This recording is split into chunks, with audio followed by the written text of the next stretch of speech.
Welcome to the November 2024 edition of City Connection. This week, we brought to you by the Grand Rapids Community Media Center. This live TV program offers the community the chance to hear from and ask questions directly to our local city officials. I'm your host, Allison Donahue. This month, we're joined by 3rd Ward Commissioner Kelsey Perdue. And in the second half of our show, our guest will have time to answer some of your questions and comments. If you want to participate in this live conversation, you can send your questions to cityconnection@grcmc.org. City Connection, a collaboration between the Community Media Center, GRTV, the City of Grand Rapids, and the Rapidian, is live today, November 4, 2024, on Community Access TV Channel 24. Welcome, Commissioner Perdue, to City Connection. How are you doing? I'm well. Thank you for having me. Yeah, of course, of course. It's not a busy week by any means. I'm sure there's nothing going on this week.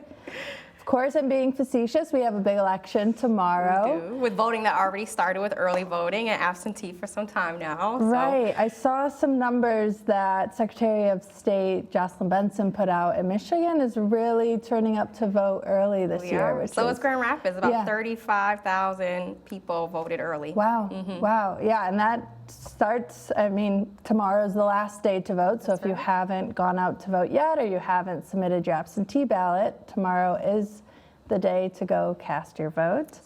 Any last minute tips or advice for Grand Rapids voters that, might be anxious before going to the ballot box? I don't know if there's anything I can say that the 10 text messages you get a day didn't send, or all the knockers who've knocked on our doors to reach us. No, just encourage everyone to get out and vote. This is such an important election, not just from a presidential standpoint, which everyone is talking about, but on the local level. We have an opportunity to vote for the next person who will serve as our mayor for the next 4 years and 2 commission seats. So 2 to 3 new people on the city commission, which is huge in terms of our direction and our vision. And it's just super important to have strong leaders that we trust, that we believe in up and down government, so that we can work together. And local is where a lot of the issues really, you can kind of have that felt difference. And so just encourage people to make sure you turn over your ballot, the nonpartisan section, to vote for your local elections. Yeah, a lot of people don't realize that our local elections here in Grand Rapids are nonpartisan. And this is the first time that our mayoral seat has been up at the same time as a presidential election, which makes it difficult to get past all of that noise. Yeah, especially at the local level. Yes. Yeah. But our local folks have been hitting the ground running, mailing, knocking on doors, and so it's been really exciting to see that there's still some local focus and excitement, even with all of the big conversations happening. Yeah, I know this move was to increase voter turnout and engagement, so I hope that we do see that happen. You were saying that local impact, or you were talking about that local impact, which is a great transition into the community master plan, which has been drafted up and will soon go in front of the city commission. And that is it's our vision, the city's vision for the next 20 years. So it is important to have some local leaders that have that future focus. Could you tell us a little bit more about the community master plan, what it is, if there's any more opportunities for Grand Rapidians to get involved and share their input, and then what the next steps are? Great question. Thanks for teeing this up. Because you're right, the Community Master Plan is a very important document because it guides how we will grow and develop as a city for the next 20 years. So whether that's business districts, housing, zoning changes, this is kind of like a guidebook for the current commissions and future commissions of how does this community agree that we want to grow and where should we focus. So it's been maybe a 2-year process at this point. It's been pretty intense. The last public comment section ended last month, but there will be a last opportunity for folks to give their input on this before the City Commission votes on it. One of the things that I'm championing as a city commissioner is revitalizing our business districts in the 3rd Ward, right, on the southeast side. And so there is some language and some focus areas of how might we focus, not just citywide and downtown, but make sure we give some focus and some love and attention to our local business districts, right? We all want to walk and bike and talk and shop locally. And some of my favorite Saturday mornings are spent in Alger Heights or on Wealthy Street. And so making sure that folks throughout our community, particularly in the Third Ward, have access to a vibrant business district to support their needs is something that I'm really, really excited about and looking forward to this master plan helping out. Cool. Yeah, and the draft is online now, so if you haven't been a part of that conversation yet, you still have a chance to see, you know, what voters were, or not voters, but residents of Grand Rapids have talked about and have voiced their concerns or their support for. So it's out there if you want to take a look. And we can talk more specifically about the Third Ward in the next segment and how the Community Master Plan works with the Third Ward. But other things citywide, the car share program that has been talked about for a while, it is underway now, the DART car share program. Can you tell us a little bit about that? Yes, so that program is bringing EV cars to the neighborhoods in a share model program. You know, I was born and raised here in Grand Rapids. I left to get my education, to start my career, and I did that in our nation's capital in DC. And one thing that I experienced there was an EV car share program, and this was quite a few years ago. But it was really cool, it was really easy, it was really affordable, and so I was so excited to see that we were planning and help to support, get funding so that we could start that here. So there will be 5 EV cars throughout the city at city parking lots, and it's $5 an hour for folks to get and drive. So whether, you need transportation, your car is in the shop, you rely on the bus, but today it's especially cold, maybe you have a lot of errands to run and you want to hop into a car, or just experience something different. See what it's like to use an EV and fuel up, or power up, not fuel up. This is your chance. So it's a really cool program. It's a pilot. In installing the infrastructure for these cars, we also installed infrastructure so if other folks have an EV car, they can pull right up and charge their car too. So it's kind of a win-win for folks throughout the community who want to try EVs and believe in sustainable transportation. Are these cars mostly downtown then, if folks want to see? Do you know how folks can find out where these cars are? Yes, you can find them online, but they're at different city-owned parking lots throughout the city. One coming to Burton Heights, one in Madison Square. So you can find all that information online. You do have to go online and download an app and register and kind of go through the qualifications, but it's a pretty straightforward process, and so folks should be able to access that pretty easily. Cool. Yeah, I know transportation has been a big thing that we've heard at the Rapidian from Grand Rapidians, what they care about and what they want to see improve. And I've seen the city talk about it a lot too. Yeah. So.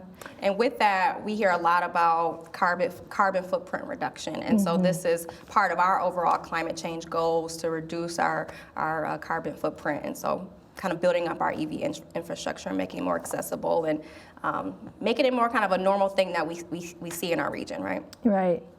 Another big thing that's coming up in the next month or so is the Santa Parade. Do you have details about the Santa Parade this year? I know it's Gentex is sponsoring it this year. So there's some new sponsors, yes. It is a big, I think, heralded parade, well-loved parade in our city. I actually grew up walking in our Santa Parade every winter, so I have some fond, cold memories of our Santa Parade. But it's happening in early December this year. I believe December 5th is that Saturday. But folks can participate in it with their organizations or just come down and watch. There's usually floats, there's different organizations promoting their work. It's usually a really fun time, very family friendly, and kind of helping to kick off the December holiday season.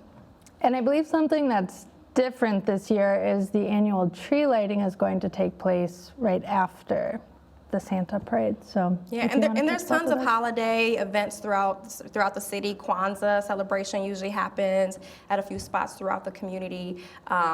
Turkey drives. I mean, there's a lot between now and the end of the year in terms of celebrations. No matter folks' kind of specific practices, I think there's a lot of inclusive opportunities for folks to kind of get involved and be in community and celebrate this time of year. Definitely, definitely. We're getting soon to be out of election season and into the holiday season, which is a nice change of pace.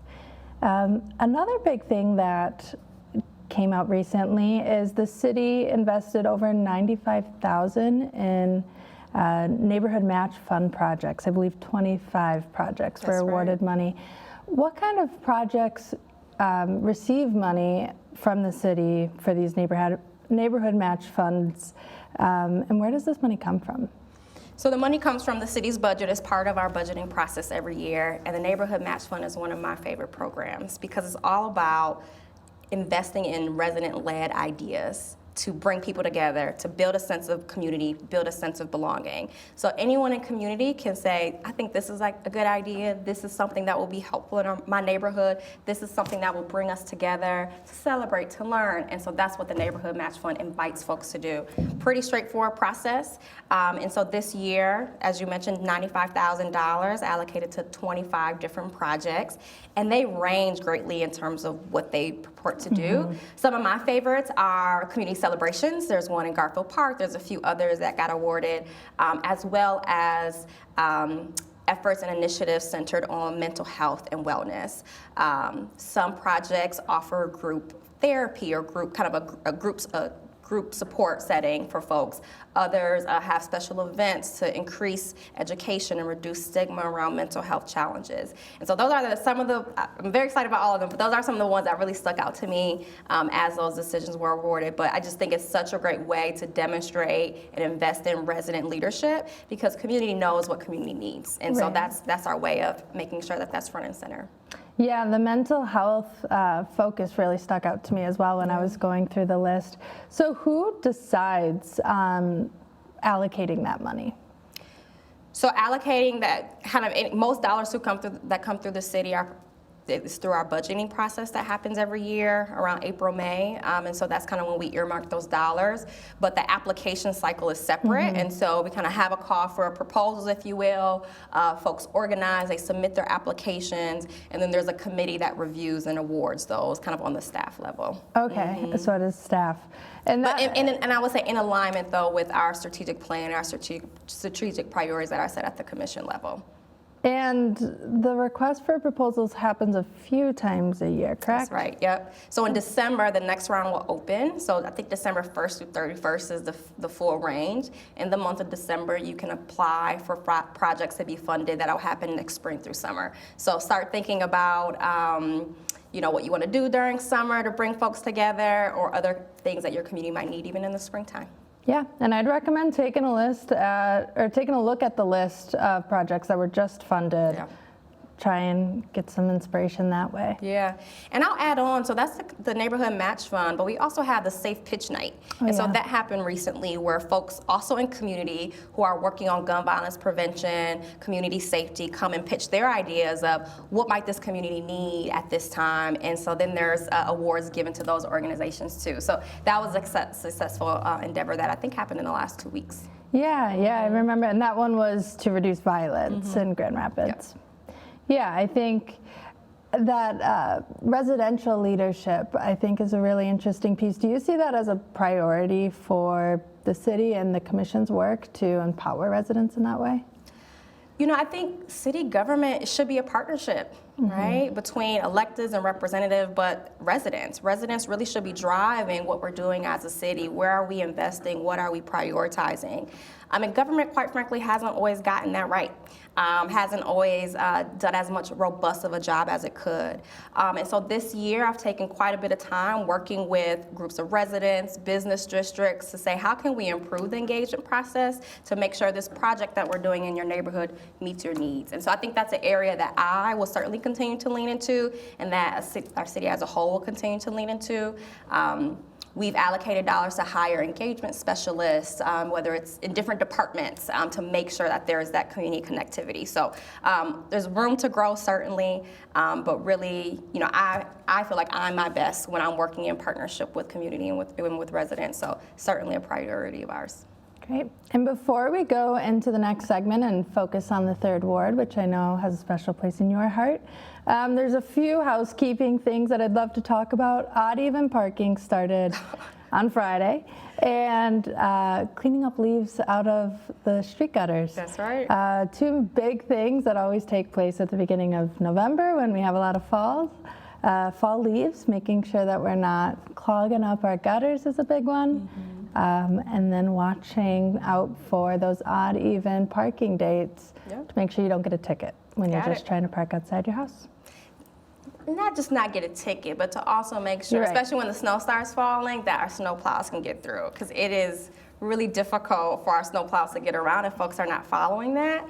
And I've done ride-alongs with our snowplow crews, and I've seen firsthand how difficult it can be not be able to get that snow cleared. And so odd even parking we got to do it, but also so that we can keep your streets clean. You're right, because you will just create a mess for yourself if you don't move your car and you have just snow mounds in your street.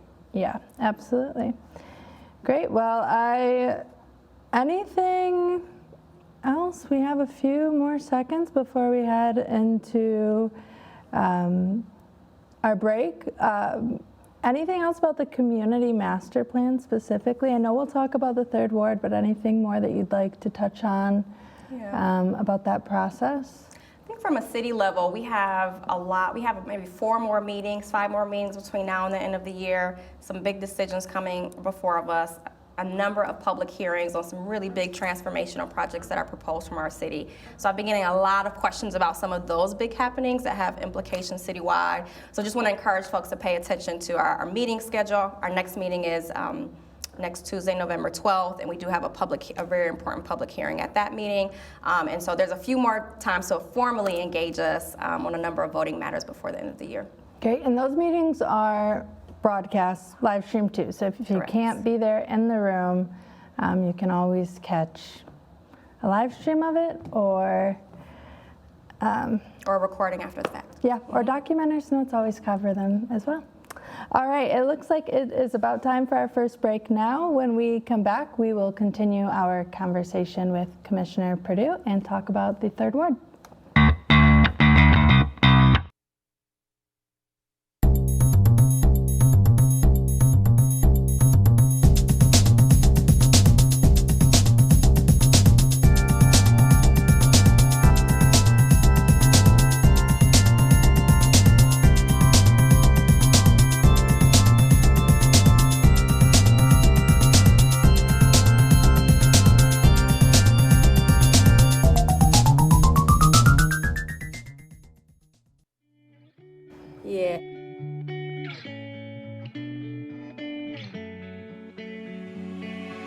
For over 30 years after humble beginnings as a public access TV station, the Community Media Center has grown to be an active, multi-platform media and technology assistance organization, encouraging and enabling our community to push their creative boundaries. We power a variety of resources, including a music-centered community radio station, WYCE, a community venue with stage and screen at Wealthy Theater, citizen-driven journalism with the Rapidian, a web development team empowering local nonprofits, an education department that trains and broadens students' minds, and a free speech public access television studio, GRTV, where it all began.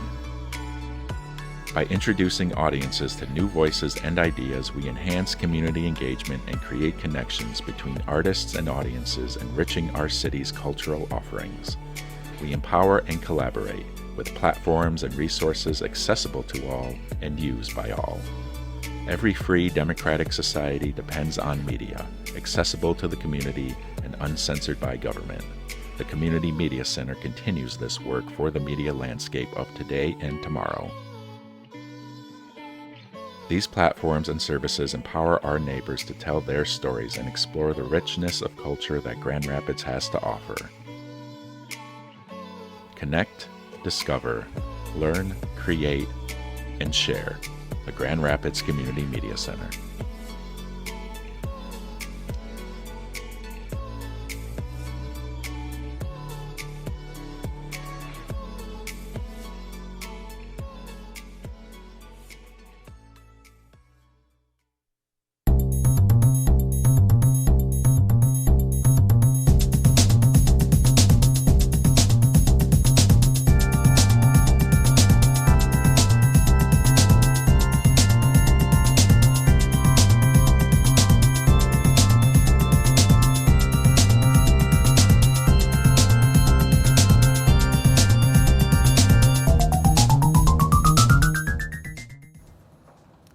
Welcome back to City Connection. With us today is Commissioner Kelsey Perdue. Welcome back. Thank you so much for being here. So we set aside this next segment just to talk about the third ward. We don't always have a chance to talk ward by ward here in Grand Rapids. So some big news that recently came out about the third ward is that the city will be distributing lead-reducing water kits to third ward residents. Can you tell us a little bit about this program? Why specifically the third ward, and what are these water kits for? Yeah, thank you. So we talked a little bit earlier about community engagement and resident-led decision-making, right? And so that's what this initiative really is. A few years ago, the city created a participatory budgeting process, which meant here's a pot of money. How do you want the city to spend it, on what issues, and in what amounts? And so that was done ward by ward. The third ward is essentially the southeast part of town, south of Wealthy all the way to 44th Street. So it's a pretty big. But residents said we want to address lead in the houses and in the pipes. Our lead challenge here in Grand Rapids is really lead-based paint in old housing, right? And so there's some organizations, Get the Lead Out, Healthy Homes, who have been working on that for quite some time. But we know that there's a growing concern around old lead-based pipes that aren't causing any challenges right now, but trying to be more proactive as a country in replacing those, right, before they do any harm. And so we got quite a bit of money, over $5 million from the federal government to start that project. And over the last 2 years, we've replaced over 1,000 lead pipes in the city of Grand Rapids, and with many of them in the third ward. So the last piece of that is residents in the third ward said we want to make sure folks have education around lead in homes and lead-based pipes, and know that what we can do to be proactive to make sure that us and our children are safe. And so that's where the decision was made. It was really resident-driven to have lead education toolkits, and those will be led by the Healthy Homes Coalition of West Michigan, scattered, particularly focusing on the third ward. But if folks need those resources, they should certainly be able to access them. Great. And it is important to know, in my understanding, is that we don't necessarily have a concern about lead in our water. Correct. Here in Grand Rapids. Yes. Thank you for underscoring that point. We do regular testing, and particularly when this came up as part of community conversations, we kind of made sure that we said, where's the standard? Where are we? Let's make that very, very clear for community, for residents, so we don't start a scare or introduce any concerns that don't match kind of where we are safety-wise. But lead is still a challenge in our city. Children are being lead poisoned, particularly our young children. You have lead dust that might be on the floor or windowsills. They crawl around. All kids put their hands in their mouths, and that's how they ingest it. And it only takes a minuscule amount of that lead dust in children's system to poison them and to have long-term health effects. And so one thing we got done at City Commission last year, which I was a huge advocate of, I've been working on this lead issue well before I became a commissioner, but we passed some new regulations around lead dust testing in rental units to make sure that we're protecting kids. And so I'm really pleased. It's kind of this full package of awareness, education, and then addressing lead problems preventively and after the fact to make sure that our kids and our families are safe. Yeah, we have a lot of cool old houses here in Grand Rapids. I'm in one of them, Yeah, same, but it means lead paint comes with it, so it is important to be careful about that. So these kits, I don't have everything memorized that comes in them. I know it comes with like a Brita filter that filters out lead, a few other things, but how can residents get them? Yeah, so there's so the Healthy Homes Coalition of West Michigan is distributing them, so they have their own process. But we have some information on our site, and I'm sure that you all are sharing if folks want to know how to connect with them at a community event directly or through delivery. So I think we should be sure to share that so folks can have access to them. We have a ton of them.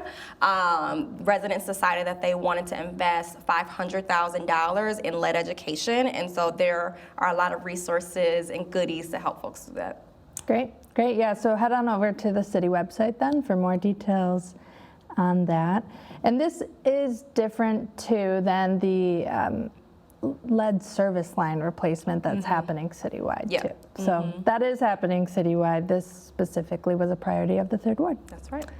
Another thing I want to talk with you about, you sit on the Southtown Corridor Improvement Authority.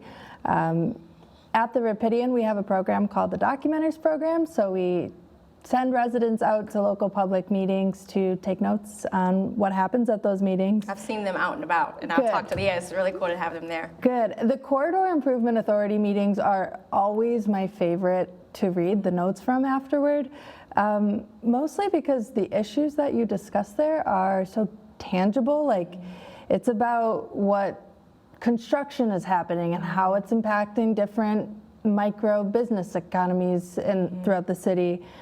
Things that we experience where sometimes it might be more intimidating to go to, say, a city commission meeting, which is a little bit higher level issues that are brought up. So can you tell us a little bit about the work that you do on the Celltown Corridor Improvement and what this corridor improvement focuses on? Absolutely. So the Corridor Improvement Authority, I'll just call it CIA. Yeah.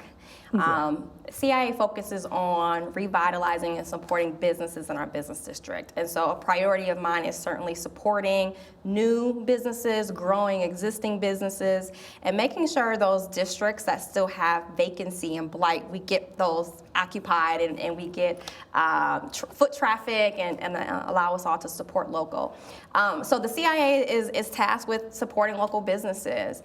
So in Southtown, one kind of those tangible things that you mentioned is we give facade improvement grant. So facade is like the outside of a business and helping them get facelifts and upgrades, whether that's more better windows to save in energy efficiency, or I like this, it's a nice little stone, right? Or a new paint job. So it really helps beautify districts. We also do direct beautification with flowers and grass cuttings in some of those public spaces. So each CIA has a budget that they use to reinvest in the businesses through support. Trash pickup is another example. And particularly in the case of Southtown, we know that there are some larger moves that we need to make sure we can revitalize those districts. And so we're kind of smack dab in some strategic work to say, where do we focus over the next 5 to 10 years to do that? And as part of the community master plan, there will be a Southtown area specific plan that will kind of complement that and help guide us. Yeah, tell us more about that area specific plan. What are some of the focuses for Southtown here in Grand Rapids? Yeah, so we're lucky that we have one in existence, and this will be our second. The first round was an area-specific plan related to businesses and business districts. So we already have kind of this mechanism to gather what does community want, what do business owners want specific to the business districts, and the second one will be more residential in nature. What do we want in terms of housing? What do we want in terms of new infrastructure or street design or protected bike lanes? And so kind of the pair of those together will help us create this really holistic plan and investment in the Third Ward to make sure we have beautiful districts, walkable, bikeable, drivable streets, and folks that feel proud of engaging in their neighborhood and getting out and staying connected and supporting our local businesses. I know sometimes when people hear the word beautification, sometimes it raises red flags for gentrification. How does your work on the Corridor Improvement Authority address that? That's a good call out. Thank you for that. So I don't think to date, we haven't had a direct conversation related to gentrification quite some time. Because we really focus on our business district and getting some of our local and minority-owned business owners in our business districts. But this idea of the larger community context, particularly related to housing, certainly has come up. We see folks are, the cost of housing is rising pretty rapidly. Wages are not keeping up. We know that we are losing people in the city. In some neighborhoods, we've lost over 40% of Black residents, in part due to some of these dynamics. And so this is actually a much larger conversation that needs to happen across the city and across our region of how do we grow in a way, development without displacement, right? And currently the city doesn't have a study on what gentrification or displacement has looked like throughout the city policy nor an anti-displacement plan. And so that's one thing that I'm pushing on. I've been saying for several months that I think we can have a better sense of urgency around our housing challenges. There's a lot of tools in our toolbox that we've already been using, but there's more in there that we need to pull out and get to work on. And so later this month, we will have a special meeting, kind of a strategic planning session. It's open to the public as always. Folks can come and listen in, but also give public comment on what we're talking about. But because of that advocacy, housing will be a key issue that we talk about that day, and gentrification, anti-displacement certainly will be on the agenda. Great. Yeah, I saw that phrase, development without displacement, from, I believe I saw it in the area-specific plan, which I thought was a great phrase. Yeah. And we've called that out for our community master plan too, yeah. right? We know we're going to continue to grow, dense and not so much output, particularly in density. We need a plan for this stuff. We can't just cross our fingers and hope that it won't happen. We see the patterns elsewhere throughout our nation. We see the beginning of the patterns already happening here. It's my belief that we need to be a little bit more proactive in thinking how do we prevent that? Because if we don't, it's a time-sensitive issue. We're gonna miss the boat. Mm-hmm. And I firmly believe that we want development, we want beautification, right? But we also want those folks, like my family, who has been here for decades and decades, to be able to take advantage of that new beautification and vibrancy mm-hmm. that hasn't existed, particularly in the area that I grew up, for quite some time. And so we are on track as a city, I think, in terms of like lots of new transformational projects, new amenities, improved park system, improved streetscape, but the folks who've been here should be able to take advantage of that and enjoy that as we continue to attract people to our great city. Right. Everybody deserves to live in a pretty neighborhood, and nobody deserves to get kicked out of their homes. That's right. So it's about time that we take another break now, okay. But when we return, Commissioner Perdue will be here to answer questions from our viewers. So to take part in this conversation, send your questions to cityconnection@grcmc.org.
Welcome back to City Connection. If you're just now tuning in, I'm Allison Donahue, and we're here with 3rd Ward Commissioner Kelsey Perdue answering questions from the community.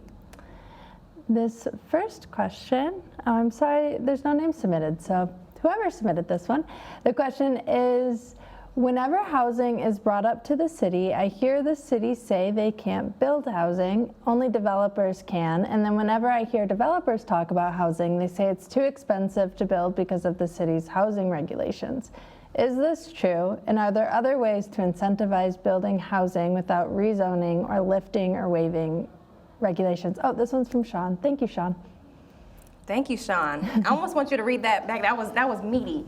Yeah. That's really great, Sean. Wow, that was really spot on. So you're correct in that the city does not build housing directly, but what we do is use regulations and other ordinances to kind of control the environment, which can make it easier or harder to build, longer or shorter in terms of time frame. And so that's really where our lane is on how we might facilitate the building of housing. So a lot around zoning, ordinances, requirements, but also our internal processes to move things along. Earlier this year, we passed a package of 6 bills, essentially, that did a lot of changes in this area. We wanted to make it easier for folks to build by right. That means you don't have to come and ask for special permission, because that's often a long process, an expensive process. We made it easier so that folks have additional land or space in their home. They can use that to bring in additional income and make that easier to do. We would hear stories where, folks wanted to build above their garage, and our regulations said it had to be this big, and it was maybe 10 square feet too short. So then they had to come through this really expensive, long process to ask us for special permission to build that, to have it be that bit smaller. So really, really proud of that package to make it easier to kind of facilitate the project. But I still firmly believe that there's more that we can and should be doing as a city, particularly to support the building of affordable housing.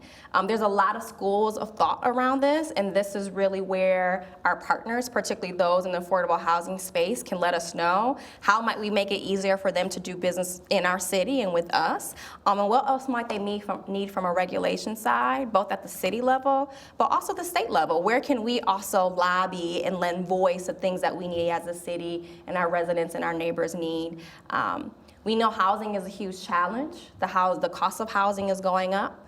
According to many studies, we don't have enough, but there are a lot of people working on this, working on it regionally, looking at building up in pre-existing spaces, folks who are looking at housing with an equity lens, and folks who are looking along the continuum of housing, both from an income level, what's affordable to different people, but also housing stability, folks who are housed by choice and kind of have more options, and those who need support to get there. So I'm really excited to continue to find out and support those sorts of strategies. This will be a big talking point at our special meeting later this month. And kind of in this, also make sure, so I think in development, we think a lot about folks who are renting. We think about affordable housing complexes. We think a lot about renting, but ownership is a huge component of this too. And so I think supporting and making pathways, making it easier to own is really important for us to do. We've made it easier for some of our city employees to live in the city by supporting their first home buying a journey. And that was really important from a housing stability perspective, but also we want to make sure that the folks who are serving you live in the city and understand your experiences and are your neighbor just as much as your service provider. So I hope that gets to your question, Sean. If you want to continue to discuss, feel free to email me, kperdue@grcity.us. But there are a lot of great folks working on this issue, and I'm certainly a champion of how do we move this issue forward with a greater sense of urgency, so that we can make sure that we have a place where folks can afford to live and are happy and proud of where they're able to live. Yeah, I think that mostly hit it, at least in terms of housing here in Grand Rapids. I know one tool I see the city use kind of frequently is the brownfield tax incentivizing finance. Is that Yep. what it is? Something like Tax that? increment financing. That's So what there's it is. brownfield, there's Oprah, there's other, TIF Yeah. is not popular. Yeah. Yeah, so I don't know can I explain a little bit about how TIF works? Yeah. Because that is one that comes in front of us a lot. Usually a lot of those incentive packages are tied to that developer could use some support because maybe there's an environmental cleanup that needs to happen, or maybe that property cannot be used at all. It needs so much investment to get it to be able to be used and occupied. And so those are two examples of programs that we have where we use TIF. So tax increment financing, it is when kind of the city or the state say, because you're investing here, because you're building that construction project, that development, you don't have to pay you don't have to pay sales tax for the next 10, 20 years. You don't have to pay income tax that you're typically owed to us. You keep those taxes that you would have paid to us to help you clean up that site, invest in that development, get it built and operating, and then after that, let's say 20 years expires, then we begin to recoup, or not recoup, but collect those taxes now. And usually that happens in spaces where there might have been a parking lot, so we weren't really getting any taxes to go towards our fund to invest in city services. But now, after that development, now we get a lot of taxes associated with that build. And so it's a really great tool and a cool tool that cities often use and developed by the state. So absolutely, TIF is a really, really popular one. One myth about TIF is when people see like brownfield is that those dollars are coming from the city's general fund, and that's not quite accurate. It's capturing what you would have paid in taxes and kind of saying, you don't need to pay us. Use that to invest in that property and get it up and running, and then go from there. Cool. Yeah, I think I've seen a lot of old buildings be turned or are in the process of turning into new apartments using that TIF funding. I think we have another question. Looks like it's from an anonymous viewer. They're saying, we are just now recovering from the damage done during the water main break a couple months ago, and the damage has now added up to a lot more than our insurance can cover. Are there any programs that the city has to help residents that were affected? Thank you for this question. So that water main break that I think they're referring to is the one that impacted a group of residents in the 3rd Ward in the Adams and Philadelphia area. It was very devastating. It had really extreme impacts on maybe 24 houses. And as soon as that came to my attention, began engaging with the city manager and other executive leaders at the city to say, what are we doing about this? How are we servicing these folks? And so we did have community meetings. We connected folks with services, many of them kind of at pre-existing services, and looked to see if there were philanthropic or other partners in the community who might be willing to help out.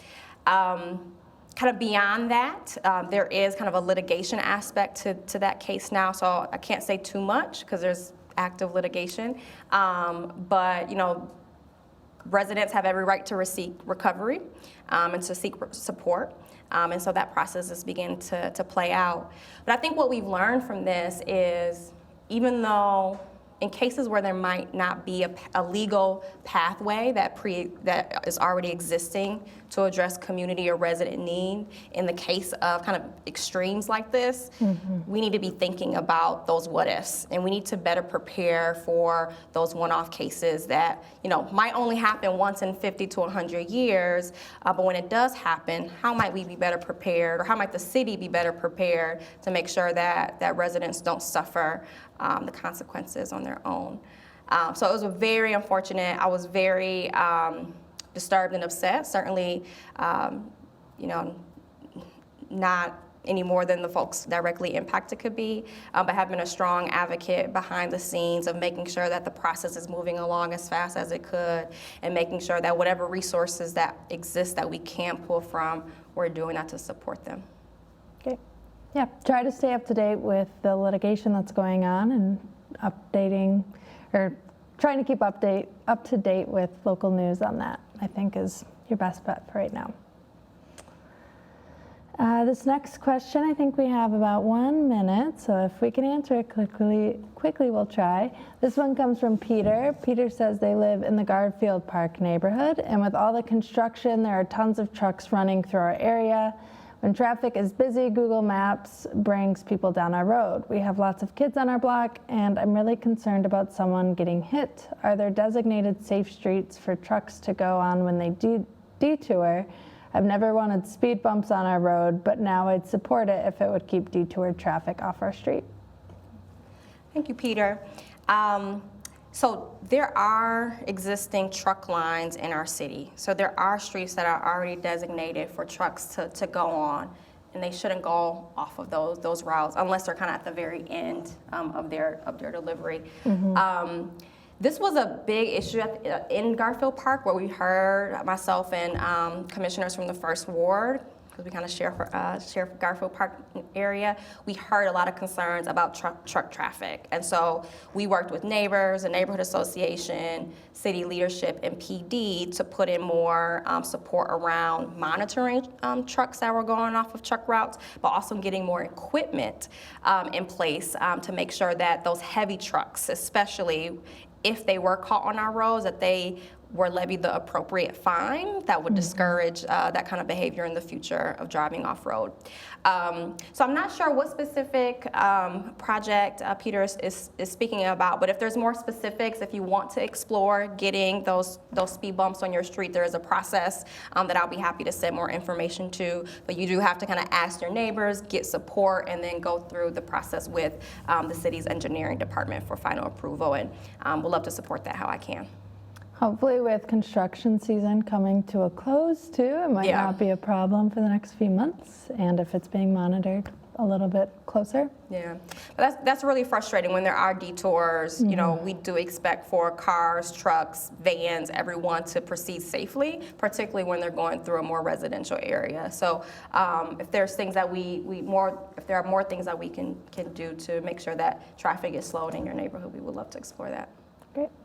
Well, I believe it is time for us to head into another break, and when we return, we'll be taking more questions from the community. There's still time to take part in the conversation. Just send your questions to cityconnection@grcmc.org. Stay tuned.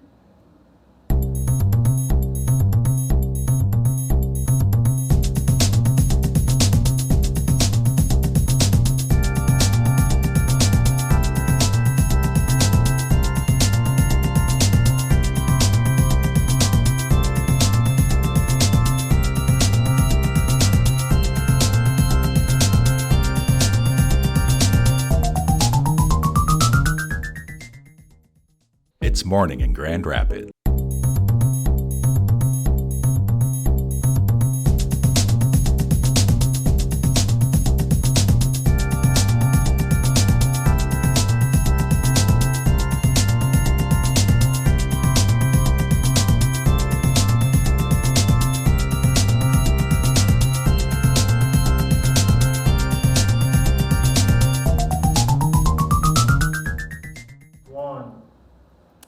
And we're back.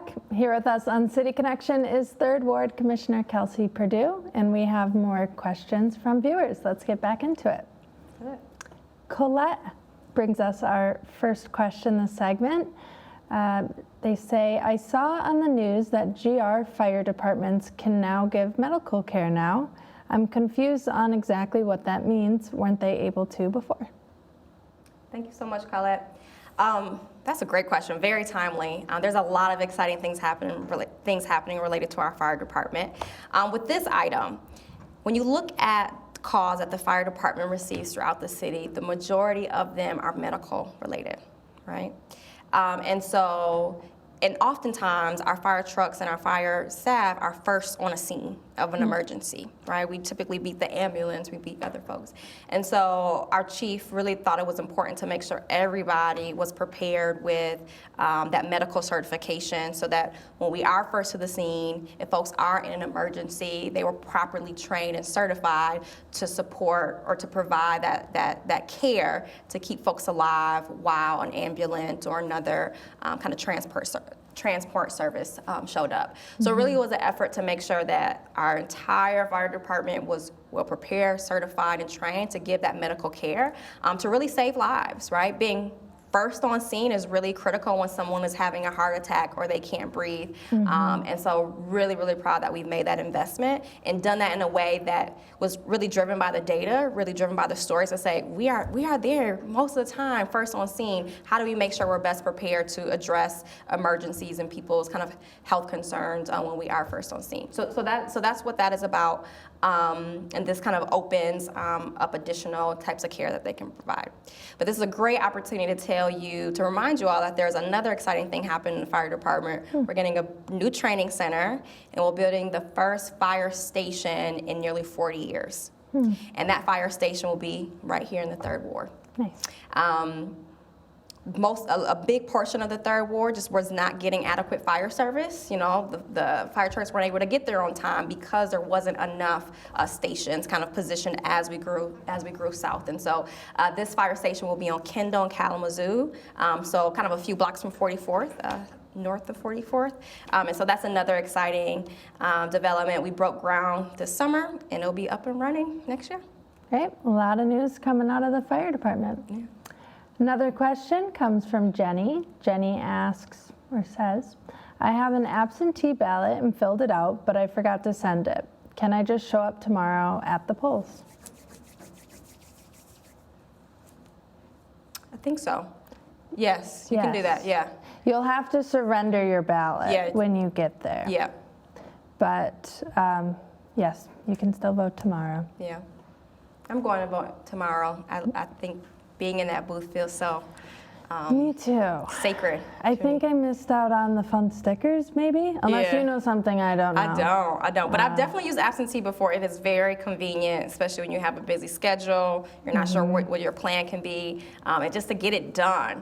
We have 35,000 people who voted early, not including absentees who voted early this weekend. So I'm so excited for maybe record turnout this year in Grand Rapids. We'll see. Yeah, I'm just crossing my fingers for one werewolf sticker at my precinct tomorrow morning when I go. I just want a fun sticker. Yeah. We have another question from Herb, who asks or says, I just heard you talk about the car share program. Great, we're getting the word out. Our family doesn't have a car, so it would be great to use this to take for family trips, which can be hard to coordinate.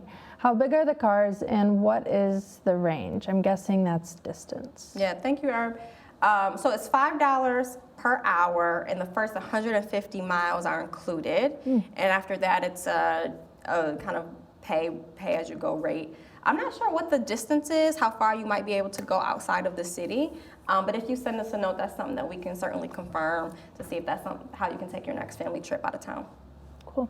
And if you go online to the city's website, there should be more information in a recent news posting on the city's website about that DART car share program, and it might say it there.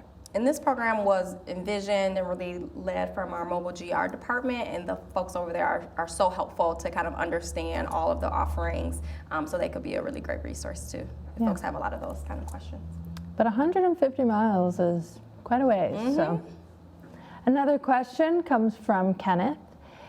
Kenneth says, a ride along with the snowplows sounds fun. Can anyone sign up for those? Thanks, Kenneth. It was fun. They are a lot taller and larger than I thought, and I have so much respect for the folks who get out there at all times of the day and night, all sorts of conditions to make sure that our streets are clean and safe for us. I don't think that those are open to the public. There's also ride-alongs with police that different community members and groups can sign up for. But I can double check to see if there's some special cases where folks can kind of at least be able to see the snowplows up close in person, or kind of talk with some of our frontline workers there. Yeah, we did have someone on from the department who does plow our streets, and he was saying that he had someone who was pretty persistent with their calls about their street not getting snowplowed, so they did get a ride along. So maybe if you're persistent, you might be able to, but don't complain too much. They are public servants. Okay.